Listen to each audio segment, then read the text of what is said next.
কবির ভাই, তোমারে কি আমি একটা গোপন কথা কইতে পারি? গোপন কথা অবশ্যই কইতে পারেন। আর আমি এই যে খবির লাঠিয়াল আপনারে কথা দিতেছি, আমারে যদি আপনি বা অন্য কেউ গোপন কথা বলে, সেই গোপন কথা সারা জীবনে গোপন থেকে দিব।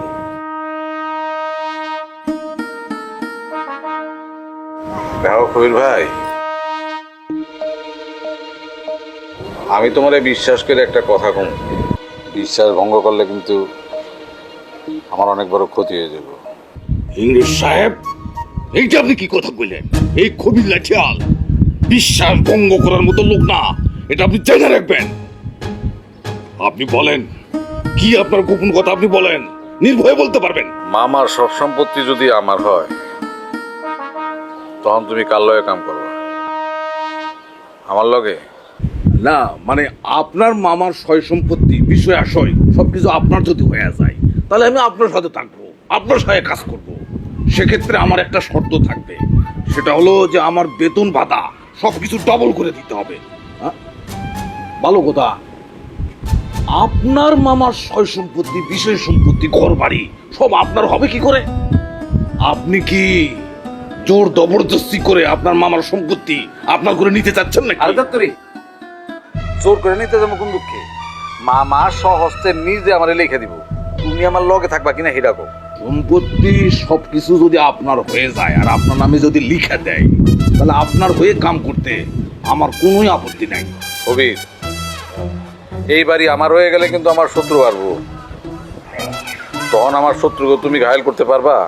যখনই এই বাড়ির সবকিছু মামার সমস্ত সম্পত্তি আমার হয়ে যাবে, তখন লোকজন আমার শত্রু হয়ে খারাইবে। তখন যদি তুমি আমার পাশে থাকো, তাহলে আমার কোনো ভয় থাকবে না। বললাম তো, আমি আপনার সাথে থাকবো, 100% থাকবো, কিন্তু শর্ত আমার একটাই, আমার বেতন ভাতা ডবল করে দিতে হবে। আপনি যদি এই খবির লাঠিয়ালের প্রাপ্ত সম্মানী ঠিকঠাক মতো বুঝে দেন, তাহলে আমি আপনার পাশে থাকবো এবং কোনো শত্রুরে আপনার আশ্রয় ফিরতে দিব না। কথা ফাইনাল। কথা বুঝা কও, আবার পোল্ট্রি লইবে না তো? কি করলেন ইংরেজ সাহেব? এই খবির লাঠিয়াল তারে মুখ দেয়, তারে পিঠ দেয় না। কথাটা মনে রাখেন, আবারও মনে রাখবেন। আমি আমি এই লাঠির সম্মান রাখি। আমি মুনিবের হয়ে কাজ করি, মুনিবের হয়ে কাজ করতে গিয়া আমি জীবন বাজি রাখি। ঠিক আছে, তাইলে তোমার অনুমতি নিয়েই আমি কাম শুরু করব। ঠিক আছে, আমিও খুশি মনে আপনার জন্য কাম করতে চাই, কিন্তু আপনার হয়ে কাম করতে গেলে আমারে কিছু অ্যাডভান্স করতে হইব, টাকা দিতে হইব। কারণ আপনি যদি ওই ঘর বাড়ি দখল করবার চান, সয় সম্পত্তি দখল করবার চান, তাহলে আমার সৈন্য বাহিনী লাগবে। আমি বিশাল বাহিনী জোগাড় করে ফেলবো, আপনার বিষয়ে কাম করব, আপনার হয়ে কাম করব। আমি টাকা দিয়ে দেবো, টাকা নিয়ে তোমার কোনো চিন্তা করতে হইব না। আর এখন থেকে তুমি মামারে কম সময় দিবা, আমার লোকে বেশি সময় দিবা, ঠিক আছে? আমি তো আপনার সাথে বেশি সময় দিতেছি, তবে কথা একটা, আপনার সাথে যে আমি সময় দিতেছি এইটা কিন্তু আপনার মামারে বুঝানো যাইব না। আগে সয় সম্পত্তি সবকিছু আপনার হয়ে যাক, তারপর আমি সময় মতো ওই চেয়ারম্যান সাহেবের সাথে পল্টে নিব, সময় মতো নেব। শোনো, আমরা এখন যে কথাগুলি কইলাম, এটা যেন তৃতীয় কেউ না জানে। যদি জানে, আমাকে দুজনের বিপদ হইব, কথাটা মনে রেখো। অবশ্যই মনে রাখবো। আমি আপনার সঙ্গে যে গোপন সলা পরামর্শ করতেছি, আপনার হয়ে কাজ করতেছি, এটা যদি পথ জানতে পারে, তাহলে আমার জ্যান্ত কবর দিয়ে ফেলবো। আমি আমার নিজের স্বার্থে এই কথাটা গোপন রাখবো।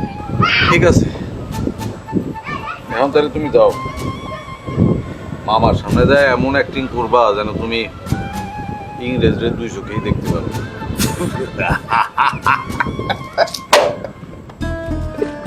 আপনি এমন একটা কথা কইলেন যে কামটা আমি সারা জীবন ধরে করে আইতেছি। ওই যে কি একটা শব্দ কয় না, ওই কপি পেস্ট, খালি এখন কপি পেস্ট করবো এই আর কি।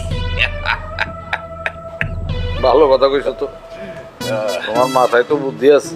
ইংরেজ সাহেব, বুদ্ধি যদি না থাকতো, মাথায় যদি খেলো না থাকতো, তাহলে একদিন ধরে আপনার মামার সাথে আমি কাম করতে পারতাম না। আচ্ছা, তাইলে আর এখানে দাঁড়ায় থেকো না, তাড়াতাড়ি যাও। মা, আমি আবার বেশিক্ষণ তোমার লগে আমারে দেখলে সন্দেহ করো। ইংরেজ সাহেব, সন্দেহ করার কোনো অবকাশ নাই। ওই মহিলারে মানে আপনার মামিরে আমি এতটুকু পাত্তা দিই না। এখন লাইনে আসেন, আপনি অ্যাডভান্সটা কবে দেবেন সেইটা একটু বলেন। আগে প্রাথমিক কামটা সেরা লই, তারপরে তোমার কাম শুরু হইবা। তোমার কাম শুরু হওয়ার আগেই তোমার হাতে তুমি টাকা পাইয়া দিবে। ঠিক আছে, তাহলে আপনি সময় মতো আমার খবরটা জানাইবেন। আসি, আসসালামু আলাইকুম।